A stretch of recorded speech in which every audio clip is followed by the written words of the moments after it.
92% des parents détruisent la confiance de leur enfant après leur match avec une seule phrase. Il y a 2 semaines, je t'ai partagé les 7 phrases à dire à ton jeune avant son match. Et dans cette vidéo, tu vas découvrir les 7 questions à poser à ton jeune, que ce soit un ado ou un enfant, après son match. Ces questions, tu vas voir, elles transforment un enfant qui doute en champion mental.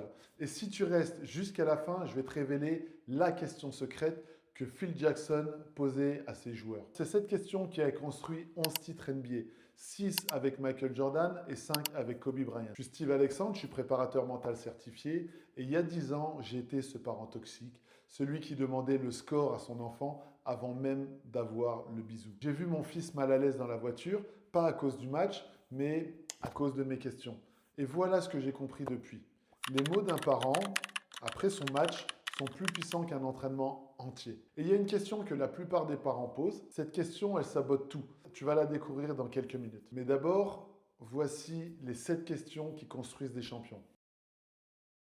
La première question que tu peux poser à ton enfant après son match, c'est quel a été ton meilleur moment aujourd'hui?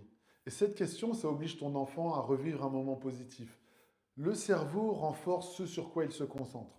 D'ailleurs, on va faire une petite parenthèse rapide. Il y a une étude de l'université de Harvard qui a montré quelque chose de fascinant. Quand un enfant, un ado, se remémore un moment de réussite, son cerveau active les mêmes zones que pendant l'action. C'est comme s'il s'entraînait mentalement. Et plus ton enfant, ton ado, apprend à revoir ses réussites, plus sa confiance se construit automatiquement. Et tu vas voir, la question suivante, elle est encore plus puissante parce qu'elle fait quelque chose que la plupart des parents évitent. Elle parle d'échec, mais d'une façon que ton enfant ne verra jamais venir. La deuxième question que tu peux poser à ton enfant après son match, c'est de quelle erreur as-tu appris aujourd'hui? D'ailleurs, ça peut être plusieurs erreurs. Attention, c'est vraiment subtil parce que tu ne demandes pas quelle erreur il a faite, tu lui demandes de laquelle il a appris. Et cette question, ça transforme l'erreur en apprentissage. Elle développe ce que les psychologues appellent la résilience cognitive. Ton enfant, il comprend que l'échec fait partie du processus de réussite. Tu vois la progression? La première question, elle apprend à voir le positif. La deuxième question, elle apprend à tirer du négatif. Et la troisième question, elle va encore plus loin. Elle commence à développer quelque chose que les champions ont en commun. Et non, ce n'est pas la technique, mais c'est bien plus rare que ça. La troisième question, c'est de qui as-tu été fier aujourd'hui? Cette question, elle développe l'empathie. Elle apprend à admirer plutôt qu'à envier. Kobe Bryant disait quelque chose de puissant à ses filles. Il leur demandait jamais si elles avaient gagné ou si elles avaient fait un bon match.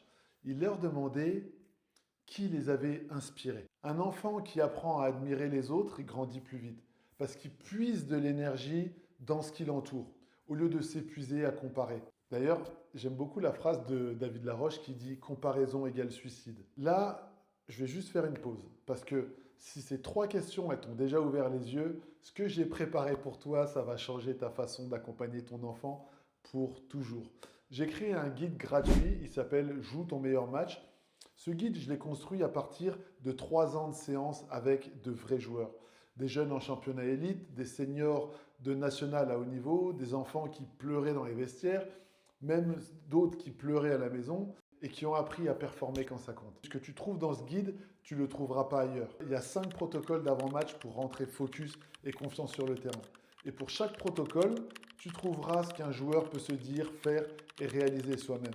Ce n'est pas de la théorie, c'est du concret, c'est du vécu directement sur le terrain. Je te le donne gratuitement. Le lien est dans la description, juste en dessous de la vidéo. Tu peux cliquer et le télécharger maintenant. Et surtout, reviens à la vidéo parce que les 4 questions qui restent sont encore plus redoutables. La question 4, c'est quelle chose aurais-tu pu améliorer aujourd'hui?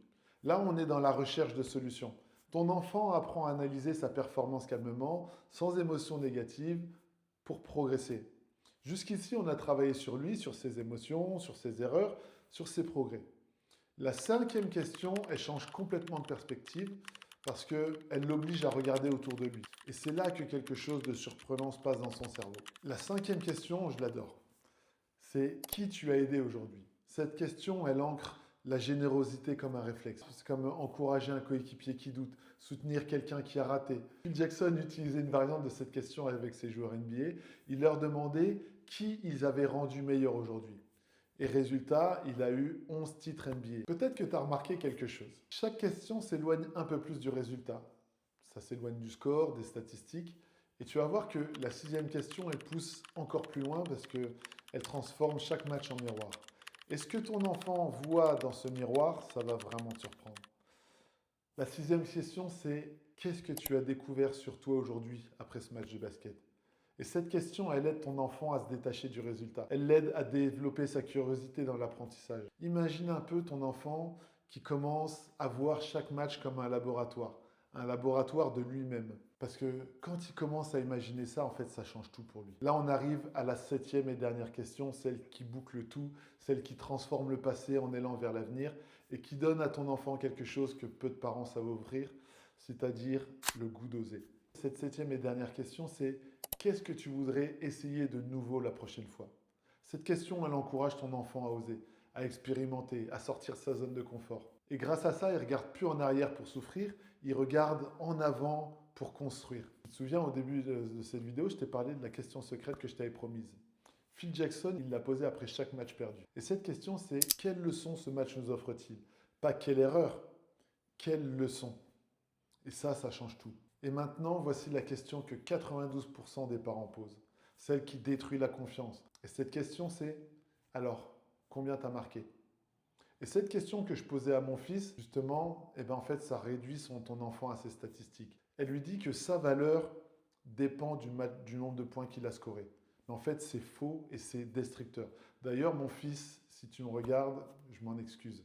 Donc maintenant, on arrive au terme de cette vidéo. Dis-moi en commentaire quelles questions tu vas essayer de poser à ton enfant dès ce week-end. Je lis tous les commentaires et j'y réponds personnellement.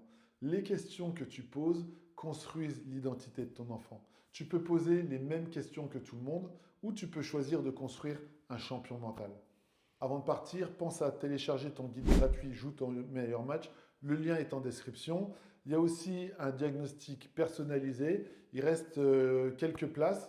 N'hésite pas, 30 minutes d'appel avec moi. On voit où en est ton enfant, quel est son objectif et ce qui l'empêche d'y parvenir. Et on peut même aussi évoquer l'harmonie familiale et comment toi, en tant que parent, tu communiques avec ton enfant. Je te remercie pour ton écoute et je te dis à très bientôt.